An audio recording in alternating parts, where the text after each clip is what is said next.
কি এমন হলো যে সবাই এরকম দৌড়াচ্ছে কেন? তো চলো প্রথম থেকে সবকিছু বলা যাক। তো তারপরে আমি বাড়ির থেকে রেডি হয়ে তারপরে আমি রকেটের বেগে হাঁটতে হাঁটতে চলে যাচ্ছি। তো অবশেষে আমি পৌঁছে গেলাম সেই জায়গায় যেখানে আজকে ঘোড়া দৌড় রেস হতে চলেছে। বলেন কি? তো এখানটা দেখলাম খুব বড় একটা স্টেজ করা। তো এই সব ঘোড়াগুলো যেগুলো আজকে দৌড়াবে।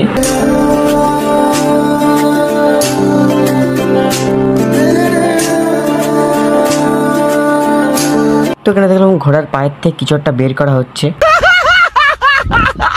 তারপর এখান থেকে আমরা একটু ঠান্ডা খেয়ে নিচ্ছি। তারপরে দেখলাম আমাদেরকে ক্যাপচার করার জন্য ড্রোন পাঠানো হয়েছে, কারণ আমরা कौन है ये लोग, कहाँ से आते हैं? তারপরে দেখা গেছে কি সুন্দর ভিউটা, দেখো গাইস, শুধু ভিউটা চেক করবার এত মানুষের চাপ হয়েছিল আজকে, সে কথা বলার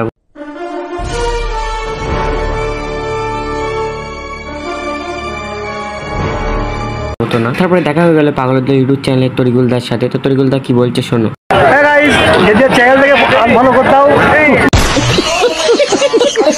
তো তারপরে ড্রোন বয় যে দাদার সাথে দেখা হয়ে গেল। তো তারপরে এত ভিড় ছিল, আমরা ভিড়ের মধ্যে থাকলাম না, আমরা বাড়ি চলে যাচ্ছি। টাটা গাইস, আবার অন্য ভিডিও দেখা হবে।